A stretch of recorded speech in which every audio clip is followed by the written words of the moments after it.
क्या होगा जब दुनिया के सबसे आधुनिक और अरबों डॉलर के डिफेंस सिस्टम एक झटके में नाकाम साबित हो जाएं? अमेरिका का पेट्रियट और थर्ड सिस्टम, जिस पर पूरी दुनिया की सुरक्षा का दावा किया जाता है, वो अचानक एक तकनीक के सामने बेबस नजर आए। आज हम बात करेंगे मिडिल ईस्ट से आ रही उस चौंकाने वाली रिपोर्ट की, जिसने पेंटागन से लेकर व्हाइट हाउस तक की नींद उड़ा दी है। ईरान, एक ऐसा देश जिस पर दशकों से सबसे सख्त वैश्विक पाबंदियां लगी हैं, आखिर उसने गुपचुप तरीके से ऐसा कौन सा तकनीकी ब्रह्मास्त्र तैयार कर लिया है जिसे देखकर खुद सुपर पावर अमेरिका भी पूरी तरह से बौखला गया है? क्या है ज़ोल्फाघार मिसाइल का वह रहस्य जिसने दुनिया की सबसे सुरक्षित मानी जाने वाली हवाई रक्षा प्रणालियों को भी चकमा दे दिया? बिना किसी बड़ी विदेशी मदद के ईरान के वैज्ञानिकों ने आखिर यह अचूक सटीकता कैसे हासिल की? आज की इस एक्सक्लूसिव रिपोर्ट में हम ईरान के इस गुप्त हथियार की पूरी सच्चाई और बदलते वैश्विक शक्ति संतुलन का पर्दाफाश करेंगे। लेकिन आगे बढ़ने से पहले कमेंट्स में जरूर बताएं कि आप हमारी यह रिपोर्ट किस शहर या राज्य से देख रहे हैं। इस पूरी भू राजनीतिक उथल पुथल को गहराई से समझने के लिए हमें इतिहास के पन्नों को थोड़ा पीछे पलटना होगा। किसी भी देश की सामरिक क्षमता रातों रात विकसित नहीं होती है। ज़ोल्फाघार जैसे उन्नत हथियार की नींव आज से कई दशक पहले रखी गई थी। 1980 के दशक में जब ईरान एक लंबे और थका देने वाले संघर्ष से गुजर रहा था, तब उसे एक बहुत ही कड़वा लेकिन महत्वपूर्ण सबक मिला। उस दौरान ईरान को यह स्पष्ट रूप से समझ आ गया था कि अपनी राष्ट्रीय सुरक्षा के लिए विदेशी ताकतों और आयातित हथियारों पर निर्भर रहना एक बहुत बड़ी रणनीतिक भूल है। जब भी अंतर्राष्ट्रीय हालात बदलते हैं तो बाहरी देश सबसे पहले हथियारों और रक्षा उपकरणों की आपूर्ति रोक देते हैं। ऐसे में एक संप्रभु राष्ट्र बाहरी दबाव के सामने बिल्कुल असहाय हो जाता है। उसी दौर में ईरान के नीति निर्माताओं और रक्षा विशेषज्ञों ने एक बहुत ही कड़ा फैसला लिया, पूर्ण आत्मनिर्भरता का फैसला। उन्होंने तय किया कि चाहे परिस्थितियां कितनी भी कठिन क्यों न हो, वे अपनी रक्षा प्रणालियों का निर्माण स्वयं करेंगे। शुरुआत बहुत ही छोटे स्तर से हुई। पहले फ़तेह 110 जैसी सामान्य क्षमता वाली मिसाइलें विकसित की गईं। इसके बाद तकनीकी सुधार करते हुए फ़तेह 313 का निर्माण हुआ। इन्हीं शुरुआती प्रयोगों और लगातार किए गए शोध का ही अंतिम और सबसे उन्नत परिणाम ज़ोल्फाघार के रूप में दुनिया के सामने आया है। यह सफर बिल्कुल भी आसान नहीं था। इसके पीछे उन सैकड़ों वैज्ञानिकों का अथक परिश्रम है जिन्होंने सीमित संसाधनों के बावजूद हार नहीं मानी। अमेरिका और पश्चिमी देशों ने ईरान को सामरिक रूप से कमजोर करने के लिए दुनिया की सबसे सख्त आर्थिक और तकनीकी पाबंदियां लागू की थीं। इसके पीछे की सोच यह थी कि अगर किसी देश के पास आधुनिक तकनीक और पर्याप्त धन नहीं होगा तो उसका रक्षा ढांचा अपने आप चरमरा जाएगा। लेकिन यहां पाबंदियों का परिणाम बिल्कुल उल्टा साबित हुआ। विदेशी आपूर्ति के दरवाजे बंद होने का मतलब था कि ईरान को अपनी ही सीमाओं के भीतर विकल्पों की तलाश करनी पड़ी। जब बाहर से कोई कलपुर्जा या तकनीक नहीं मिली तो ईरान के विश्वविद्यालयों और शोध संस्थानों ने अपने स्तर पर रिवर्स इंजीनियरिंग और स्वदेशी अनुसंधान पर ध्यान केंद्रित किया। इस दबाव ने उनके भीतर एक नई तकनीकी क्रांति को जन्म दिया।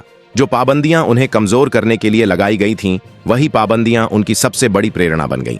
आज की स्थिति यह है कि अमेरिका के कूटनीतिक रणनीतिकार खुद यह स्वीकार करने लगे हैं कि केवल पाबंदियों के बल पर ईरान के रक्षा कार्यक्रम को रोकना अब संभव नहीं रह गया है।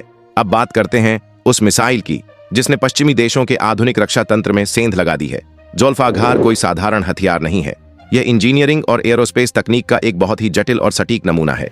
इसकी मारक क्षमता और तकनीकी विशेषताओं को मुख्य रूप से 3 भागों में समझा जा सकता है। पहला और सबसे महत्वपूर्ण पहलू इसकी रेंज है।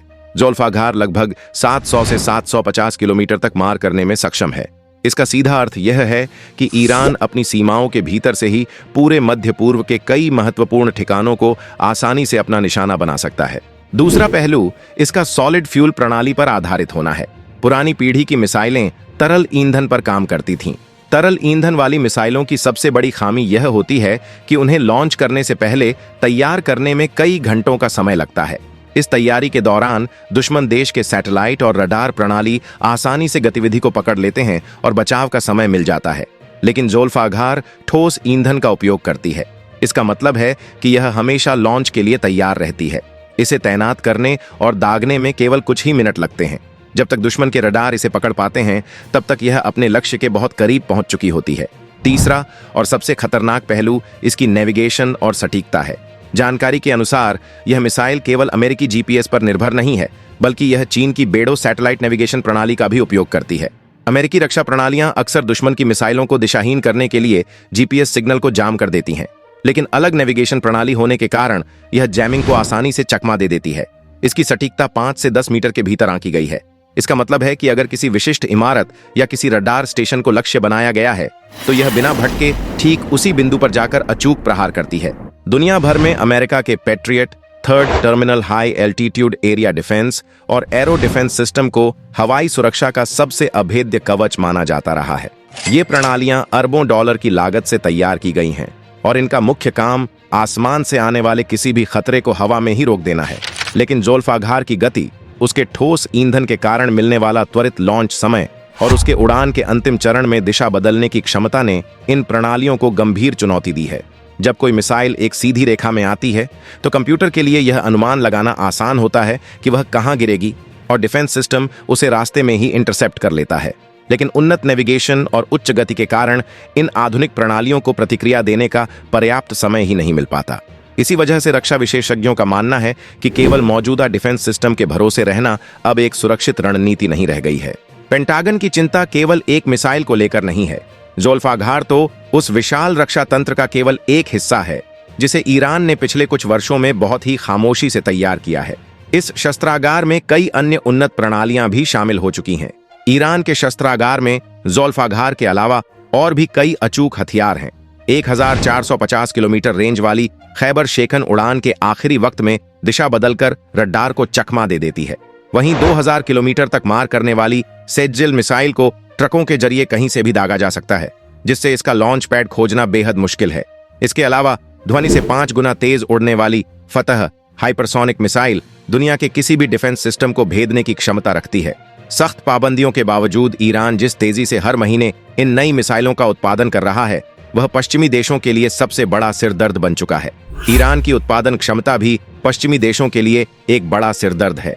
अनुमानों के अनुसार सीमित संसाधनों के बावजूद ईरान अपनी खर्च हो चुकी मिसाइलों की भरपाई बेहद तेज गति से कर रहा है।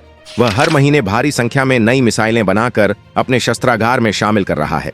यह निरंतर उत्पादन क्षमता दर्शाती है कि उनका औद्योगिक और रक्षा ढांचा पाबंदियों के बावजूद पूरी तरह से सक्रिय है। अमेरिका की इस बौखलाहट और चिंता के पीछे मुख्य रूप से 3 बड़े सामरिक कारण हैं। ईरान की रणनीतिक भौगोलिक स्थिति, उसका मजबूत प्रॉक्सी नेटवर्क और भविष्य में मिसाइलों के साथ उन्नत पेलोड के इस्तेमाल का खतरा।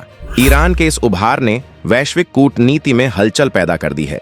जहां एक ओर अमेरिका अपनी रणनीति बदलने पर मजबूर है, वहीं रूस और चीन इसे अपने फायदे के रूप में देख रहे हैं। बाकी दुनिया के लिए यह एक मिसाल है कि कैसे स्वदेशी तकनीक से अंतरराष्ट्रीय दबावों को चुनौती दी जा सकती है। आइए अंत में यह बिल्कुल साफ कर दें कि इस मामले में क्या सच है और क्या केवल दावों के अधीन। यह 100% प्रमाणित है कि ईरान ने पाबंदियों के बावजूद अपनी स्वदेशी मिसाइल तकनीक जैसे ज़ोल्फाघार को बेहद उन्नत कर लिया है, जो अमेरिका के पेट्रियट और थर्ड जैसे आधुनिक डिफेंस सिस्टम के लिए एक बड़ी तकनीकी चुनौती बन चुकी है। वहीं दूसरी ओर किसी विशेष रात में अमेरिकी डिफेंस सिस्टम के पूरी तरह विफल होने या भारी नुकसान पहुंचने के दावे अभी अपुष्ट हैं, जिनकी किसी भी स्वतंत्र एजेंसी ने आधिकारिक पुष्टि नहीं की है।